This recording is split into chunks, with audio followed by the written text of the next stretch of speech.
YouTube channel Basic Concept of Geology. We have already discussed 15 questions from GEM 2007 question paper. Let's see the question number 11. So let's see the question number 16. We have two groups. In group 1 we have a mineral and group 2 we have the crystal system. We have to match which mineral is belong to which crystal system. So it is a very easy question. So let's match it first, then we will discuss. Gypsum is monoclinic, beryl is hexagonal, galena is cubic, and axenite is triclinic. So our answer is D. We got the answer, but we are the family of basic concept of geology. हम करते हैं discuss, detail में जाते हैं questions के, आखिर ये mineral क्यों पूछा गया, what is so peculiar about these minerals, why they have asked. Let's find out. So first mineral is gypsum. Its chemical formula is CaSO4 2S2O and it's belong to the monoclinic system. It is the most common sulfate mineral. So one important point, it is the most common sulfate mineral. Okay, its variety is stenespar and alabaster. So again, this is a very important point. You should remember this name, stenespar and alabaster. आपको ये कहीं ना कहीं exam में मिलेगा कि एल्बेस्टर और stenespar किसकी वैरायटी है, तो वो जिप्सम की वैरायटी हम याद रखेंगे. एंड डायग्नोस्टिक प्रॉपर्टी क्या होती है जिप्सम की? It is a low hardness with low specific gravity and perfect cleavage. These are few important points of gypsum, so we should remember this. The next mineral is beryl, Be3Al2Si6O18. Si6O18, it means it is a silicate mineral and 6:18 ratio indicates that it is a cyclosilicate. It's belong to the hexagonal crystal system. Hardness is 7.5 to 8, and there are few important gemstone variety of beryl which is very important. Again, emerald, its color is green. This is very important, emerald. I am repeating it again, the name, you just listen carefully and remember it. And next is aquamarine. Aqua, it is a marine, so it's look like greenish blue to blue. Okay, moragonite, pink orange color. Red beryl, of course it will be red. Halidor, yellow. So this is the most, and this is the, these two are very important. You should remember this name, emerald and aquamarine. It is a variety of it is a gemstone variety of beryl. And one more important point about beryl is it is the source of beryllium. Okay, let's come to the next mineral, galena. Chemical formula is PbS. It belongs to the isometric system. Cleavage is perfect cubic and specific gravity is 7.4 to 7.6. So you should remember this reflectivity of galena is high. Can you tell me the number of direction in this? Can you tell me the number of direction of cleavage in this perfect cubic cleavage? If you know this, very good. If you don't know this, please go and watch my videos in crystallography. I have explained how to calculate the number of cleavage direction in a particular crystal class or a phase. So basically it is, when we talk about the cube has a 6 phase, so its number of direction of cleavages will be 3.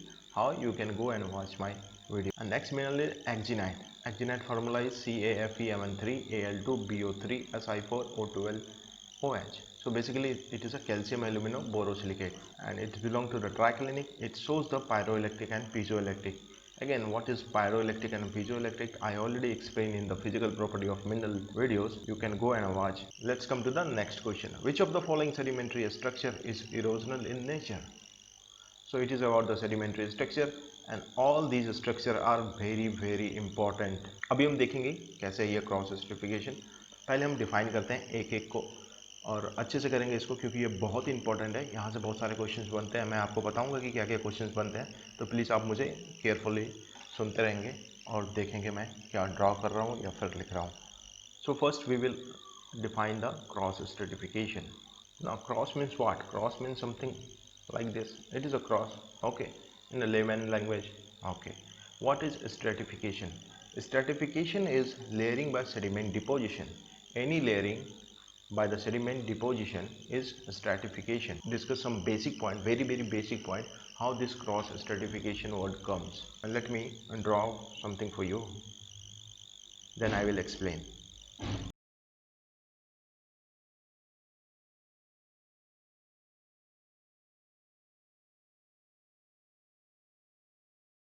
Chart.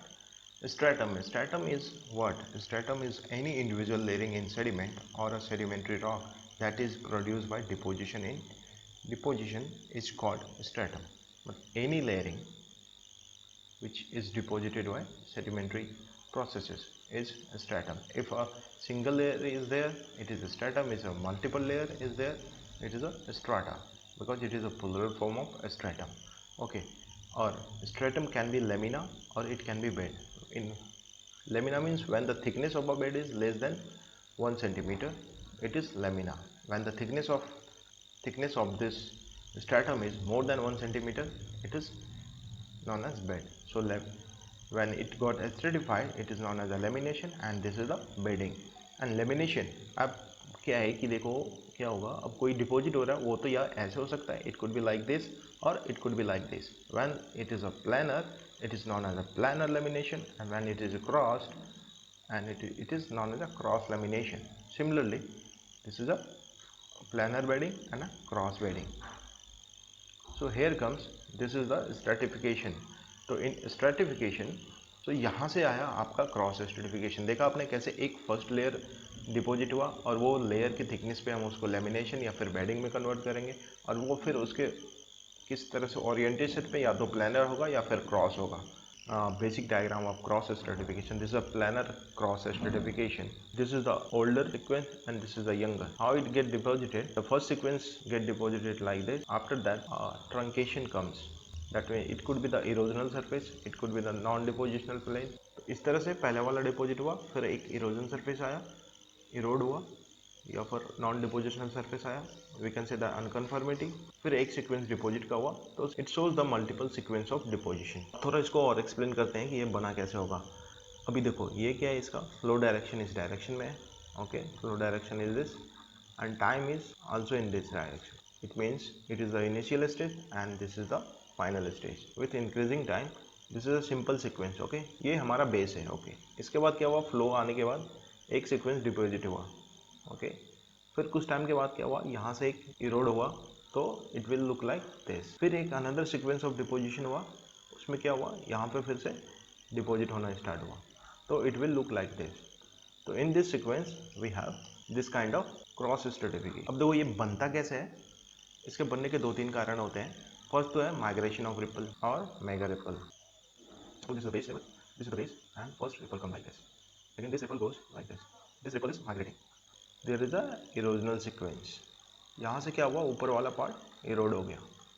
Now we have a this kind of a structure. So in this way we got the cross stratification also, and in some case we got cross stratification in case of micro delta. अब उस case में क्या होता है कि आपने delta में sequence देखा होगा, आई एम ड्राइंग इट रफली, कि ये क्या होता है, इस तरह के होते हैं डिपॉजिट डेल्टा में. अब जब आपने देखा होगा, ये आपको किसी भी बेसिक बुक में ये डायग्राम मिल जाएगा. डेल्टा वाला जो सीक्वेंस होता है इसको हम लोग क्या बोलते हैं, टॉप से, फोर से एंड बॉटम से. तो अभी फिर क्या होगा, यहाँ से एक इरोजन, मान लो इस डिपोजिशन के बाद कुछ टाइम के बाद एक इरोजन सरफेस आया है ना, बाकी का इरोड हो गया, ऊपर और नीचे का इरोड हो गया, ये वाला पार्ट बस बचा. तो यहाँ से भी आपको क्या मिलेगा, यहाँ से भी आपको देखने को मिलेगा क्रॉस स्ट्रेटिफिकेशन. अब ये जो है क्रॉस स्ट्रेटिफिकेशन जो शो कर रहा है डिफरेंट डायरेक्शन में, आपको फ्लो डायनामिक्स जब चेंज होता है तो ये आपको इस तरह के क्रॉस में रिजल्ट देते हैं. जो हमारा प्लानर क्रॉस स्ट्रेटिफिकेशन है वो कन्वर्ट होता है फ्लो डायरेक्शन या उसके डायनामिक्स में चेंज होता है, तो फिर हमें क्रॉस स्ट्रेटिफिकेशन मिलता है. तो ये कुछ बेसिक पॉइंट थे about the cross stratification. I hope आपको यहाँ से बहुत सारे पॉइंट क्लियर हुए होंगे. अब देखो इसके इंपॉर्टेंस क्या है. जब क्रॉस स्ट्रेटिफिकेशन होता है ना, वो पैलियो करंट डायरेक्शन में हेल्पफुल होता है. पैलियो करंट डायरेक्शन बनाने में बहुत ही इंपॉर्टेंट होता है. जब आप देखोगे, जब आप करेंगे, हम इसको और डिटेल में फिर कभी करेंगे इसको, तो मैं बताऊंगा कि किस किस तरह से. अगर इस तरह का दिखा तो it means flow direction is this. आप ध्यान में रखेंगे इसको. Let's come to the next point, that is about the fluid cast. What is fluid cast? Okay, it is a soul mark structure. There are few important points about the soul mark. Soul mark are sedimentary structure found on the base of certain strata that indicates small scale group or irregularity. कोई मान लो कोई एक deposition sequence soft sediment है, this is a soft sediment, ये deposit है. अब क्या हुआ, टर्बुडाइट जो करंट होता है ना, वो कैसे मूव करता है, लाइक दिस, इस तरह से मूव करता है. तो ये क्या होगा ना, यहाँ पे क्या करेगा, जब सॉफ्ट सेडिमेंट जो हमारा ऐसे यहाँ से इरोड करेगा, इस तरह का कुछ बनाएगा इसके सरफेस पे. जो सॉफ्ट सेडिमेंट होंगे। अब इसके बाद अगेन एक सीक्वेंस आएगा जो ओवरलेइंग बेड होगा, ये रिलेटिवली इससे हार्डर होगा, तो ये क्या यहाँ पे डिपॉजिट होगा। जब ये डिपॉजिट होना शुरू होगा, मान लो कि यहाँ पे डिपॉजिट हुआ, तो ये जो हॉलो सरफेस था ये वाला, जब ये फिलअप हो जाएगा इससे कुछ टाइम के बाद होगा, और ये क्या हुआ, अब देखो ये डिफरेंट लिथोलॉजी है, ये डिफरेंट लिथोलॉजी है, तो वही बात बोली गई है कि two different, it is interface of two different lithology. तो ये सॉफ्ट, नीचे वाला सॉफ्ट होता है, ऊपर वाला हार्डर होता है, और due to the turbidity and ये जो आपका ग्रुप और जो कास्ट है वो डेवलप होता है, उसमें ये फिलअप होता है जब सेडिमेंट, तो फिर जाके ये फ्लूइड कास्ट बनाता है। तो आपको फाइनल क्या देखने मिलेगा, आपको फाइनल फिर इस तरह का ही जो देखने को मिलेगा, इस तरह का स्ट्रक्चर देखने को मिलता है। अब ये डायग्राम देखो कि जब फाइनल आप देखोगे, कोई सैंपल देखा होगा आपने, तो आपको इस तरह के देखने को मिलेंगे। तो अभी देखो यहाँ पे देखो आप, क्या होता है कि जब आप कोई भी सैंपल देखोगे तो आपको इस तरह के आपने देखे होंगे, अगर आपने फील्ड में देखा होगा, अगर मैं लार्ज स्केल पे बात करूँ तो ये इस तरह के दिखते हैं। इस तरह के स्ट्रक्चर अगर आपको दिखे तो वो क्या होते हैं, फ्लूइड मार्क होते हैं। अब ये क्या होता है कि ये हमेशा बॉटम में बनता है, तो अगर ये कहीं पे मिला तो हम उसका सीक्वेंस डिसाइड कर सकते हैं कि वो बॉटम है उसका। तो टॉप एंड बॉटम आइडेंटिफिकेशन में काफ़ी हेल्पफुल होता है फ्लूइड कास्ट, क्योंकि ये नाम ही है इसका, सोल मार्क, सोल मीन्स जो कि बॉटम में बनते हैं। ओके, तो अब ये पैलियो करंट डायरेक्शन कैसे इंडिकेट करता है, ये जो टैपरिंग इन है, अब देखो यहाँ पे एक लाइन लिखी हुई है, measuring the long axis of the fluid cast giving the direction of flow with the tapering in pointed towards the flow and the step in up current next time. तो ये जो स्टेप इन होगा इसका, ये हमेशा up current direction देगा। अब ये अबाउट द रिपल, ये मैंने अपने नोट्स लगाए हैं। Ripple are the group of wave like depositional structure that are produced by following water और अ वेव एक्शन। तो या तो ये वाटर के द्वारा बनता है या वेव एक्शन के द्वारा बनता है, और ये वेव लाइक होता है, लाइक दिस और like this. So it can be two type, symmetrical और एसिमेट्रिकल। सिमेट्रिकल रिपल को हम ऑक्सीलेटरी रिपल भी बोलते हैं, एंड एसिमेट्रिकल रिपल को हम करंट रिपल भी बोलते हैं। अब जो सिमेट्रिकल रिपल होता है वो आप देखोगे उसका क्या होता है, जो ट्रफ होता है ना ब्रॉड होता है, एंड जो क्रस्ट होता है वो शार्प होता है, और we can say that broad trough that are convex toward downward. ये कॉन्वेक्स टुवर्ड डाउनवर्ड है, ब्रॉड वाला जो एरिया है वो हमेशा डाउनवर्ड होगा, और जो ये शार्प वाला एरिया होगा, जो शार्प वाला क्रस्ट है वो हमेशा अपवर्ड सीक्वेंस को बताएगा। This is upward, this is downward. Okay, again ये क्या होता है, टू वे करंट के द्वारा बनता है। This is important, it is form by the two way current, and where as asymmetrical ripple is form by the one way current. Simply इस डायरेक्शन में करंट है तो ये कुछ ऐसा बनाएगा, this is the current ripple. Okay, the they have gentle slope in the up current direction and the steeper slope in down current. It form in the body of stagnant water, indicate a stable environment. When we got the symmetrical ripple, it shows the stable environment. Similarly, like fluid cast, we also can decide with this top and bottom criteria of any rock. Okay, similarly in asymmetrical ripple we can decide the paleo current direction. If ripple is like this, so flow direction is like this. Again there is a term called ripple index. This is the formula of ripple index. So आप ripple index का formula याद रखेंगे, wavelength by amplitude of any ripple, it gives you the index, ripple index, and on the basis of value of ripple index we can decide कि it is a current ripple of wind origin or it is a fluvial origin. So these are very important points. This is a very easy. Graded bedding means it shows the fining upward sequence. So this is, we have a coarse material at the bottom and we go up, we will find the finer material, fine and coarse. So a systematic deposition of this material is classified as the graded bedding, in which coarse material at the bottom and a fine material at the top. Again this is deposited in the turbidity sequence. When you read about the Bauma sequence, always you find in the bottom there is a graded bedding. One important point of graded bedding is it is formed in the unstable condition. So we have seen that there is erosion involved in the cross stratification. So our answer is cross stratification. Let's come to the question number 18. The presence of reef coral in a sedimentary sequence indicate that the deposition took place. तो ये कहाँ पे मिलता है, ये equator के around 28 degree north और 28 degree south की तरफ मिलता है, क्योंकि वहाँ इसको टेम्परेचर जो इसका चाहिए 24 डिग्री के अराउंड चाहिए और क्लीन वाटर होना चाहिए और इसका वाटर डेप्थ क्या होना चाहिए 45 मीटर तक होना चाहिए। कुछ इंपॉर्टेंट पॉइंट है रीफ कोरल के बारे में, तो हमने किया इसको। अब है mineral in which the following pair do not form the natural association. अब देखो इसमें कुछ इंपॉर्टेंट है, इसका आंसर होगा, बहुत लोगों को पता होगा कि नेचुरल एसोसिएशन में कौन से नहीं होते हैं ये। इसमें कोई इसका जो लॉजिक है वो क्या है, नेफ्लिन और क्वार्ट्ज। तो क्या होता है कि नेफ्लिन जो है वो फेल्सिफाइड ग्रुप क्या होता है, वो क्वार्ट्ज के साथ कभी अकर नहीं करता है, ये याद रखें, क्वार्ट्ज के साथ कभी नहीं आपको ये मिलेगा। तो answer will be nepheline and quartz. फेल्सिफाइड के और कौन से मिनरल होते हैं, ये होते हैं nepheline, other mineral is leucite and sodalite.